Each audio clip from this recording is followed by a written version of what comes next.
और विधायक अंबा प्रसाद के ठिकानों पर ईडी की छापेमारी अभी भी जारी। आपको बता दें कि अपडेट सामने आ रही है कि एमएलए अंबा प्रसाद के यहां अब तक ईडी की जो रेड है वो चल रही है। दूसरे आवास पर चल रही है छापेमारी।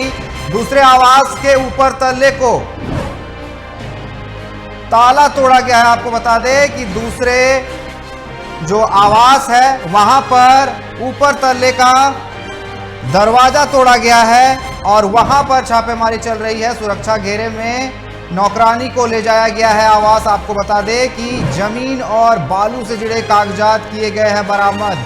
लगातार बता दें कि कल से विधायक अंबा प्रसाद के यहां पर ईडी की दबिश देखने को मिली थी। लगातार 17 ठिकानों पर छापेमारी चल रही थी। वहीं आज दूसरे आवास पर छापेमारी चल रही है। सुरक्षा घेरे में नौकरानी को ले जाया गया है आवास। जमीन और बालू से जुड़े कागजात किए जाए हैं बरामद। ईडी ने एमएलए अंबा प्रसाद के 17 ठिकानों पर एक साथ छापेमारी की थी। बता दें अंबा प्रसाद के रिश्तेदारों के यहां भी कई छापेमारी की गई थी। बीजेपी से लोकसभा चुनाव लड़ने का उन पर दबाव बनाया जा रहा था, ऐसा अंबा प्रसाद का बयान सामने आया है। उन्होंने कहा है कि बीजेपी से लोकसभा चुनाव लड़ने का उन पर दबाव बनाया जा रहा था। अंबा प्रसाद का ऐसा कहना है। इस वक्त की ये बड़ी खबर सामने आ रही है। अंबा प्रसाद के दूसरे आवास पर छापेमारी चल रही है और इस पर अधिक बात करने के लिए हमारे साथ हमारे संवाददाता हजारीबाग से सोनू केसरी हमारे साथ बने हुए। सोनू केसरी, पूरी जानकारी क्या है? पूरी जानकारी है कि फिलहाल हजारीबाग में अंबा प्रसाद के आवास समेत जितने ठिकानों पर छापेमारी चल रही थी तो फिलहाल सभी ठिकानों पर खत्म हो गई है। मगर अंबा प्रसाद के पहले आवास पर भी खत्म हो गई, मगर दूसरे आवास पर चल रही है। और साथ ही साथ नौकरानी को 2 से 3 बार यहाँ से वहां ले जाया जा रहा है। और ऊपरी जहाँ पर ऊपर का रूम जहाँ ताला तोड़ा गया था वहां पर ही काफी मात्रा में कागजात बरामद हुए हैं, जिन्हें फिलहाल सूत्र बताते हैं कि जाँच की जा रही है।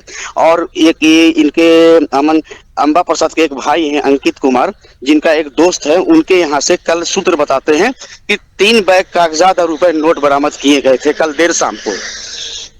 जी, कहीं ना कहीं जिस तरीके से सोनू लगातार जिस तरीके से छापेमारी चल रही है, आज आप बता रहे हैं कि दूसरे आवास में यहाँ पर छापेमारी चल रही है, कहीं ना कहीं अंबा प्रसाद की मुश्किलें वो बढ़ती हुई नजर आ रही है। लेकिन अंबा प्रसाद का एक बयान सामने आया, उन्होंने कहा कि बीजेपी से लोकसभा चुनाव लड़ने की उन पर दबाव बनाई जा रही थी। जी, ऐसा भी हो सकता है, कोई बहुत बड़ी बात नहीं है। मगर दूसरे आवास पर जिस ढंग से कल से सुबह से छापेमारी चल रही थी, कल दूसरा शिफ्ट 7 बजे शाम को चेंज हुआ था, उसके बावजूद भी तो लग रहा है कि दूसरे आवास पर सूत्र के हिसाब से बताया जा रहा है कि लग रहा है कि दूसरे आवास पर काफी मात्रा में कागजात बरामद हुए हैं, जिसको लेकर यहाँ पर छापेमारी अभी भी जारी है। पहले आवास पर अंबा प्रसाद और उनके परिवार का रहना होता था। दूसरे आवास पर आगे के छोर पर गाड़ियां रखाती थी, अब पीछे के छोर पर शायद ही कोई व्यक्ति रहता था। जहाँ का ताला तोड़ा गया था, नौकरानी को ले जाया गया था, ताले तोड़ने की कोशिश की गई थी, ताले खोलने की कोशिश की गई थी, खुला नहीं था तब तोड़ा गया था। फिलहाल अधिकारी निकल रहे हैं, आना जाना लगातार हो रहा है। कभी अधिकारी निकल के यहाँ से वहां जा रहे हैं, कभी यहाँ हो रहे हैं, कभी नौकरानी यहाँ से वहां जा रही है, वहां से यहाँ हो रही है। जी सोनू, आपसे हम आगे की भी अपडेट लेते रहेंगे। फिलहाल हमारे साथ जुड़ने के लिए आपका बहुत बहुत धन्यवाद। तो अंबा प्रसाद के दूसरे आवास पर ईडी की छापेमारी जारी है। दूसरे तल्ले का दरवाजा तोड़कर छापेमारी की जा रही है।